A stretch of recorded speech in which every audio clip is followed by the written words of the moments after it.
regardless of how much your kip is costing you, whether they're costing you $1,000 a month, $1,000 a week, $1,000 a day, there's a certain amount that you're supporting your child in order that they should be home, they should be calm, they are expensive, and I feel bad for that.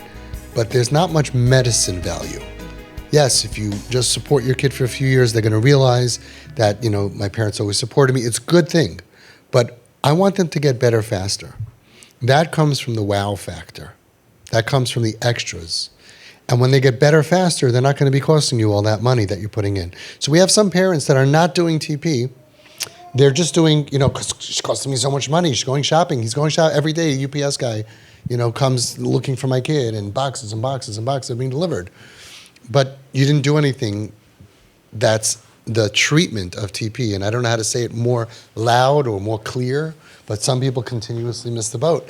And you're not going to heal the child as fast, which means it's going to cost you more money for longer. This is the cheapest way to get out of here. It's the wow factor. It's the part that I don't have to, even though maybe you don't have to do the other stuff, they think you do. And I learned this in Home Sweet Home. Sai and the Sushi Boat. It's a true story. All my stories are true. So here I open the home. I'm not getting paid. I'm responsible to come up with about $100,000 of expenses. There's no staff, so there's no salary, but $100,000 for rent and all the expenses. I got them their jobs. I did the interview. I really scraped them off the streets, some of them. I accepted them. I put together the program. Everything about Home Sweet Home was me.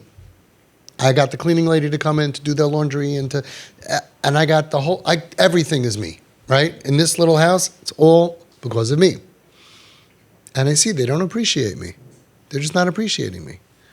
And all of a sudden they come home one night, Matzah Shabbos, after going out with my friend Sai, so Sai Gesund, and they're like, Sai is the best guy in the whole world, he's great, this guy. And I'm like, what did he do? Instead of pizza, when they went to the pizza store, he got them a Sushi Boat. So instead of $30, he spent $80. And they love Sai, right? I electricity, heat, the pillows, the blankets, the linen, the everything. And you have no appreciation for me? But Sai's Sushi Boat, you do have, and then I realized something so important. Kids do not appreciate things that they believe we owe them. Even if they're, because of their pain, spending a lot of money or they cost you a lot of money, that's what you signed up for. You decided to open a home. We don't owe you anything. I'm not saying it's right. Eventually they will be appreciative 10 years later, 20 years later. But they're not appreciative to me because you opened a home. What did you think? So I should say thank you, thank you, thank you, thank you, thank you. It's too hard. It's too demoralizing for them to be on the receiving end and be so thankful. So it's but when you do something extra that you didn't have to do, that's not part of the contract of whatever the relationship is, to show you that I really care about you more than what I signed on, regardless of whether my budget to collect for them would have been $10,000 a year, $100,000 a year, $1 million a year, or $10 million a year. They would not have appreciated it. Again, deep down, yes, when they graduated or years later, they would have appreciation. But right now, nothing amazing. The extra causes them to have appreciation. And then I realized we're not that different. Do we thank Hashem for the sun? For gravity? Do we thank Hashem for every single thing He does for us? Very holy tzaddikim, they worked on themselves. Everybody knows the big tzaddikim. They thank you for the apples and thank you for the... Okay, regular people? No, when Hashem gives us something extra, undeserved, extra, we start to feel appreciation. But then something remarkable happens. Once they started to appreciate me for the extras that I started to do, they started to appreciate all the basics. So my budget went from $100,000 to $110,000 for the year. Because once a week or once every other week, I said, guys, let's go for steak. Let's do something extra that I didn't sign up for. But instead of having $10,000 of appreciation, which I would have been very happy because I had zero appreciation. The $100,000 bill got me basically zero. $10,000 extra, I would have been happy with $10,000.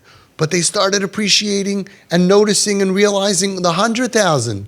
All of a sudden, a couple of months later, they were like, he takes care of everything for us. Wow, thank you, Avi. And all of a sudden, they started becoming appreciative.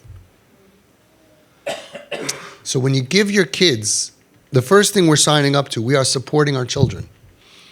And yes, we want them home, we want them comfortable, we want them to buy stuff, and they're expensive.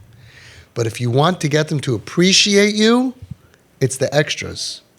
The extras proves that I'm not doing this because I'm stuck with you. I'm not doing this with resentment. I'm doing this because I really like you. I'm happy for you to be happy. When you do the extra, they start to appreciate all the rest, and then you end up with super appreciative kids. So the kid says, I'm going away, I'm going out with my friends, can I have some money? How much do you need? $50. You give him $50. And then you say, you know what? Here's another 10. Just because I love you, just because I like you, just because I want you to have fun. I like the word like. Separate schmooze. Just because I love you, just because, right? Big hug. They're not only going to appreciate that 10, they're going to appreciate the 50. Because if I ask you for money and you give me what I asked for, they used to say that the worst thing you can do to a schnorrer, he goes to a rich guy and he says, I'm making a wedding and I need money. And the guy says, how much money do you need? And he says, $10,000. The worst thing you could do is give him $10,000. He's going to be, why didn't I ask for 15? If you give him $9,999, he won't have that feeling. He'll know like, okay, I didn't lose out by only asking for 10,000. So they always feel like, why did I ask for this? We want to show like, we're all in. We care about you. We love you. We're here to support you. And what happens is they start to realize that you really care about me. And then they start to be appreciative. And then those same kids who would never unpack the trunk of the car for all the stuff that you bought for them, but they don't have patience, right? You have boxes of stuff, you go shopping for them, with them, and they're out of there and you got to be schlepping the stuff, the groceries, right? And it's all their stuff right? Those same kids start to care about you. It's an unbelievable thing. So the extra 10, 20% koshers the gelt. It makes it kosher that they start appreciating all the other stuff. So regardless of how much the kippah is costing you, we want to get the fever down. Then they will cost you less. What gets the fever down is not being schlepped along. Oh, it's like they feel like we're forced to give it to them. And we are. But when you give extra, they realize, no, I like you. I want you to have extra. I want you to have a good life. Here's a couple extra, here's extra. And it's the gifts that you do. So I want to just be very clear, because I have some parents that the kids are costing a lot of money, and I feel very bad for them because they're not listening to me. And 5 years from now, they're still going to be spending all this money because they're not getting healthier. The healthier is the wow factor. Figure out how to blow their mind. Every time they go, wow, I can't believe it. Deeper and deeper and deeper, it changes their brain. And I am sure that one day, not very far, in the near future, that science will prove me right. Because they have brain scans, and they will learn that the best way to deal with depression and negativity and PTSD and all of this stuff that makes you feel worthless and like nothing is when your parents wow you. And all of a sudden, your brain is like, it's like taking two wires that haven't been connected in a long time. They're going around like, they have no joy. And all of a sudden, zzz, wow. What, we're going where? You got me what? A pony? You got me a pony, a dog, a house, a pool, a cow? You got me a cow? I don't know why she wants a cow, but you got me, we're going where? We're going, wow, the closest I ever got to Puerto Ricans was the Bronx. And now we're going to Puerto Rico? Like the real Puerto Rico? Wow. We're going to an island, not Staten Island, not Long Island. We're going to an actual island.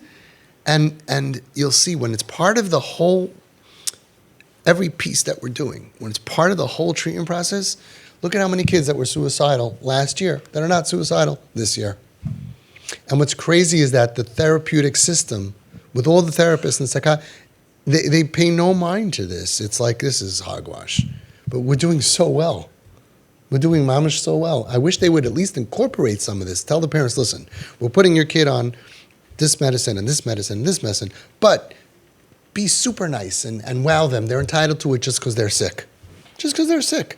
Someone who's physically ill, we would say, get them in a good mood. But especially when the sickness is up here, we can change the mindset. We can flip the switch from down to up. We can flip the switch from darkness, and total darkness equals, God forbid, suicidal, depression. We could change their mindset to looking up at life, that I have a future. And the number one thing is fun. Build the relationship if you don't have it. Find out how to do it. Take the knives out. Do the whole thing so you have that relationship, so you can save your kid's life and be there for them. It's the cheapest, and it's also the most fulfilling, life-saving mission for these kids. Your picture of you're my heroine. See, I also have heroine. She's a heroine. You're a hero in. You, I'm talking about actually all of you. But you sent me a picture of your daughter who went through such a hard time, and she's older, and who saved her? Her mommy.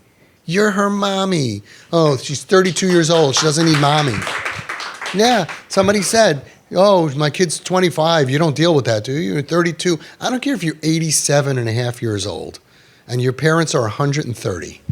You need your mommy. And that's why she's alive. So do what you got to do to save your kids, and do extra and extra. It costs a little bit more. You save money in the long run and has better results.